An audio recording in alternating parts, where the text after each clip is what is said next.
دوستو، یہ قصہ ایک نیک عورت کا ہے جو بڑی کثرت سے عبادت کرنے والی تھی۔ جب اس کا انتقال ہونے لگا تو اس نے اپنا سر آسمان کی طرف اٹھا لیا اور کہا کہ اے وہ ذات جو میرا توشہ اور ذخیرہ ہے اور اسی پر میری زندگی اور موت کا بھروسہ ہے، میرے موت کے وقت مجھے رسوا مت کرنا اور مجھے قبر میں وحشت میں مت رکھنا۔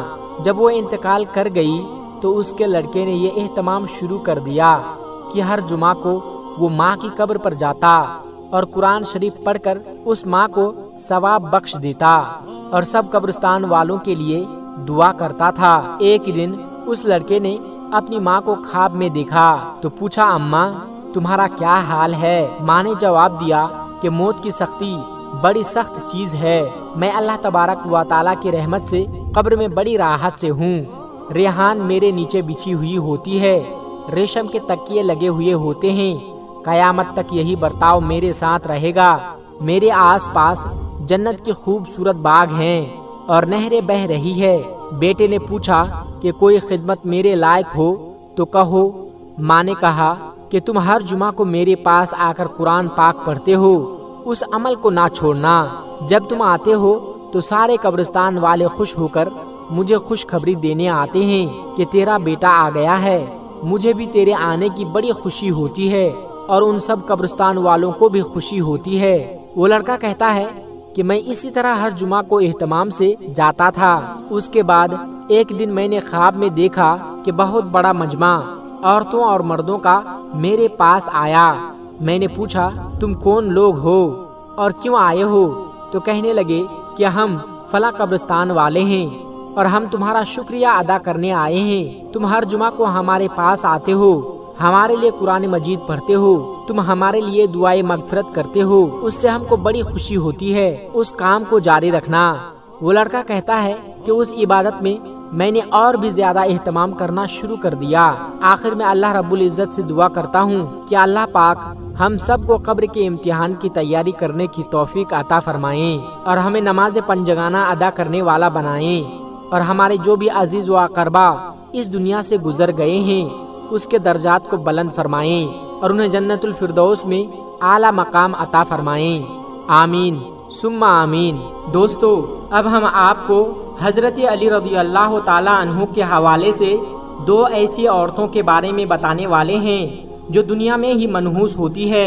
تو وہ عورتیں کون کون سی ہیں آگے ہم آپ کو ضرور بتائیں گے، لیکن ویڈیو شروع کرنے سے پہلے آپ لوگوں سے ایک چھوٹی سی گزارش ہے کہ اس ویڈیو کو ایک لائک کر کے چینل کو سبسکرائب ضرور کر لیجئے گا۔ محترم دوستو، عورت کا تو دنیا میں پہلا روپ ہی رحمت ہے، بیٹی بن کر پورے خاندان کے دلوں پر راج کرتی ہے، بہن بن کر بھائی کا سچا دوست اور ماں کا بازو بن جاتی ہے، اور جب بیوی بنتی ہے تو ہمیشہ ساتھ نبھانے والی، ہر دکھ اور ہر سکھ میں ساتھی بن جاتی ہے، اور جب ماں بنتی ہے تو اللہ تبارک و تعالیٰ اس عورت کا مقام اتنا بڑھا دیتا ہے کہ جنت کو اٹھا کر اس کے قدموں میں رکھ دیتا ہے۔ حضرت امام علی رضی اللہ تعالیٰ عنہ نے فرمایا کہ مرد کی مردانگی کی سب سے عظیم سطح یہ ہے کہ مرد کی وجہ سے کبھی کسی عورت کی آنکھوں میں کوئی آنسو نہ آئے۔ دوستو، معاشرے میں عورتوں کا فطری مقام اس کا گھر ہے جہاں وہ اپنی چھوٹی سی ریاست کی ملکہ ہے۔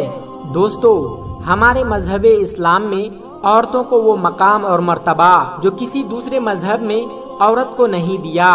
ہمارے مذہب اسلام نے مرد کو عورت کا محافظ قرار دیا ہے، اور یہ ہمارا ہی مذہب اسلام ہے جس نے رشتوں کی پہچان کرائی۔ آج کی اس ویڈیو میں ہم آپ کو عورت کی کچھ خوبیاں بتانے جا رہے ہیں جن خوبیوں سے عورتوں کا کردار مزید مزین ہو جاتا ہے۔ لیکن دوستو، اس کے ساتھ ساتھ ہم بات کریں گے عورت کی دو غلطیوں کے بارے میں جس سے عورت کو منحوس قرار دیا گیا ہے۔ یہ دو کام جو بھی عورت کرتی ہے تو وہ منحوس عورت ہوتی ہے۔ اس حوالے سے ہم آپ کو حضرت علی رضی اللہ تعالیٰ عنہ کا فرمان بھی بتائیں گے کہ حضرت علی رضی اللہ تعالیٰ عنہ نے اس کے بارے میں کیا فرمایا ہے۔ تو دوستو، ہم امید کرتے ہیں کہ حضرت علی رضی اللہ تعالی عنہ کا نام سن کر آپ نے ویڈیو کو لائک تو کیا ہی ہوگا اور چینل کو سبسکرائب تو کیا ہی ہوگا۔ تو چلیے ویڈیو کی شروعات کرتے ہیں۔ ایک مرتبہ حضرت علی رضی اللہ تعالی عنہ کے پاس ایک شخص آ کر کہنے لگا کہ یا علی، وہ کون سی عورت ہے جو گھر کے لیے منحوس ہوتی ہے؟ بس جیسے ہی یہ پوچھا گیا تو مولا علی نے فرمایا کہ اے بندہ خدا، اللہ نے کسی کو منحوس نہیں بنایا ہے، لیکن افسوس یہ انسان کے اعمال ہی ہوتے ہیں جو انسان کی زندگی کو پریشانیوں میں دھکیل دیتے ہیں۔ تو اس نے پوچھا کہ یا علی، وہ کون سے کام ہے؟ تو حضرت علی نے فرمایا کہ گھر کے لیے وہ عورت پریشانی کا سبب بنتی ہے جس کی رگ رگ میں یہ دو عیب پائے جائیں۔ پہلا عیب کہ وہ اپنے گھر کے لوگوں کی غیبت کرتی ہو، ادھر کی بات ادھر پہنچاتی ہو، اور دوسرا عیب کہ وہ بار بار جھوٹ بولتی ہو۔ یاد رکھنا، یہ وہ بری عادتیں ہیں جو کسی بھی عورت میں ہوگی، اپنے ساتھ گھر والوں کو بھی برباد کر دیتی ہے۔ یہ دو کام جو بھی عورت کرتی ہے تو وہ گھر کی خوشحالی، برکت اور سکون کو برباد کر دیتی ہے۔ تو دوستو، یہ دو کام، ایک غیبت کرنا اور دوسرا جھوٹ بولنا، یہ دو کام عورتوں کو نہیں کرنی چاہیے، اس کے ساتھ ساتھ مردوں کو بھی نہیں کرنی چاہیے، کیونکہ یہ بہت بڑا گناہ ہے۔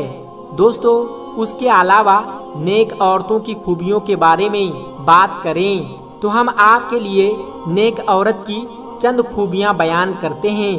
ہماری بہنیں یہ بات یاد رکھیں کہ جب بھی نیک عورت کی خوبیوں کی بات ہوگی تو شوہر کی فرما برداری سر فہرست ہوگی۔ قرآن پاک میں اللہ تبارک و تعالی فرماتا ہے کہ نیک عورتیں وہ ہیں جو فرما بردار ہے اور شوہر کی غیر موجودگی میں اللہ تبارک و تعالی کی حفاظت میں اپنے مال و آبرو کی حفاظت کرنے والی ہے۔ نبی کریم صلی اللہ علیہ وسلم سے پوچھا گیا کہ سب سے بہترین عورت کون سی ہے؟ تو آپ صلی اللہ علیہ وسلم نے فرمایا کہ وہ عورت کہ جب شوہر اسے دیکھے تو اسے خوش کر دے، اور جب شوہر اسے حکم دے تو اس کی اطاعت کرے، اور اپنی جان و مال میں شوہر کا ناپسندیدہ کام نہ کرے اور اس کی مخالفت نہ کرے۔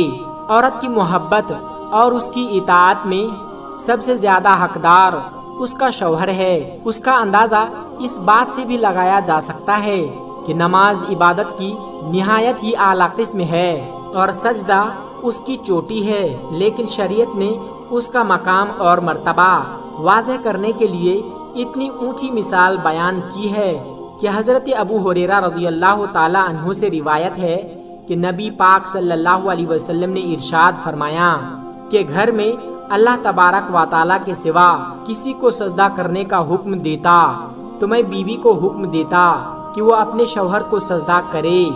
پھر نبی پاک صلی اللہ علیہ وسلم نے فرمایا، اس ذات کی قسم جس کے قبضے میں محمد کی جان ہے، عورت اپنے پروردگار کا حق ادا نہیں کرتی جب تک کہ وہ اپنے شوہر کا حق ادا نہ کرے، حتیٰ کہ جب شوہر اسے بلائے اور وہ اگر سواری پر ہو تب بھی اپنے آپ کو نہ روکے، شوہر کے پاس جائے۔ صحیح حدیث میں ہے کہ جس شوہر کو اپنی بیوی سے تکلیف ہوتی ہے تو جنت کی حور اسے بد دعا دیتی ہے۔ دوستو، نیک عورت کی ایک بڑی خوبی بھی ہے کہ ستر و حجاب کی مکمل پابندی کرنے والی ہو۔ مسلمان عورتوں کے لیے پردہ اسلام کی خصوصیات اور اس کے محاسن میں سے ہے۔ پردے میں عورت کی عزت حفاظت ہے، پردہ رحمت ہے۔ اسلام میں عورتوں کو بیش قیمتی قرار دیا ہے، اس لیے اس کی حفاظت اور زیانت کا خصوصی اہتمام کیا گیا ہے۔ زمانہ جاہلیت میں پردے کا کوئی اہتمام نہیں تھا، پردہ صرف اور صرف اسلامی حکم ہے۔ یہاں پر ہم اپنی بہنوں کو یہ بات بتاتے چلیں کہ شوہر کی اطاعت کتنی اہم ہے۔ قرآن حدیث میں اس کی تاکید کس طرح سے آئی ہے کہ جو کام کرو اس میں اپنے شوہر کی اجازت حاصل کرو۔ چند حدیث پاک آپ کے لیے عرض کرتا ہوں۔ نبی کریم صلی اللہ علیہ وسلم فرماتے ہیں کہ کوئی عورت اپنے شوہر کی موجودگی میں اس کی اجازت کے بغیر روزہ بھی نہ رکھیں۔ اسی طرح عورتوں کے لیے حکم ہے کہ شوہر کی اجازت کے بغیر کسی کو گھر میں داخل نہ ہونے دے، کیونکہ اللہ تبارک و تعالیٰ کا ارشاد ہے کہ جب کوئی اجنبی مرد کسی غیر عورت کے ساتھ تنہائی میں ہوتا ہے تو اس میں تیسرا شیطان بھی ہوتا ہے۔ ایک مسلمان مرد کو بھی چاہیے کہ عورت کے پاس اس کے شوہر کی غیر موجودگی میں نہ جائے۔ نبی پاک صلی اللہ علیہ وسلم کا ارشاد ہے کہ کوئی مرد کسی اجنبی عورت کے ساتھ بغیر ضرورت کے تنہائی میں نہ بیٹھے۔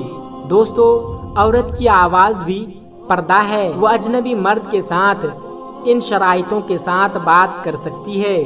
پہلی شرط یہ ہے کہ آواز میں لچک، شیرنی اور مٹھاس نہ ہو۔ دوسری شرط، صرف باقدر ضرورت بات کریں، جتنی ضرورت ہو اتنی بات کریں۔ تیسری شرط کہ پردے کی اوٹ سے بات کرے۔ اسی طرح شوہر کو بھی چاہیے کہ کسی غیر محرم سے بات نہ کرے، کسی غیر عورت سے بلا وجہ بات نہ کرے۔ آپ تمام بہنوں کے گھروں کو آباد کرے۔ اللہ تبارک و تعالی ان کے شوہروں کو اور فرما بردار بنائیں۔ آمین ثم آمین۔ دوستو، آخر میں ہمارے تمام مسلمان بھائی بہنوں سے گزارش ہے کہ اس چینل کو بنانے کا ہمارا مقصد یہ ہے کہ جتنے بھی ہمارے ہندوستانی بھائی بہن ہیں، چاہے وہ ہندو ہو یا مسلمان، سب کو اسلامی اور سبق آموز واقعہ سنا کر ان کا ایمان تازہ کرنا ہے اور سب لوگ اس سے کچھ نصیحت حاصل کر سکے۔ اور یہ بات بھی ہے کہ دین اسلام کی باتوں کو عوام اور مسلمانوں تک پہنچانا ثواب کا کام ہے، اس لیے اس ویڈیو کو ایک لائک کر کے اپنے قریبی دوستوں تک شیئر کر کے ثواب کا کام ضرور کرے۔ دوستو، آج کی ویڈیو میں بس اتنا ہی۔ اگر آپ کو یہ ویڈیو ذرا بھی اچھی لگی ہو تو آپ ہمیں سپورٹ کرنے کے لیے چینل کو سبسکرائب ضرور کر لیجئے گا۔ اللہ تبارک و تعالیٰ سے دعا ہے کہ ہمارے جتنے بھی مسلمان بھائی بہن اس ویڈیو کو دیکھ رہے ہیں اسے سیدھے راہ پر چلنے کی توفیق عطا فرمائیں اور اسے ہر ترقی سے مالا مال کر دے۔ آمین ثم آمین۔ آج کی ویڈیو میں بس اتنا ہی۔ ملتے ہیں ایک پھر نئی ویڈیو کے ساتھ، تب تک آپ اپنا اور اپنوں کا بہت زیادہ خیال رکھیے گا۔ السلام علیکم ورحمۃ اللہ وبرکاتہ۔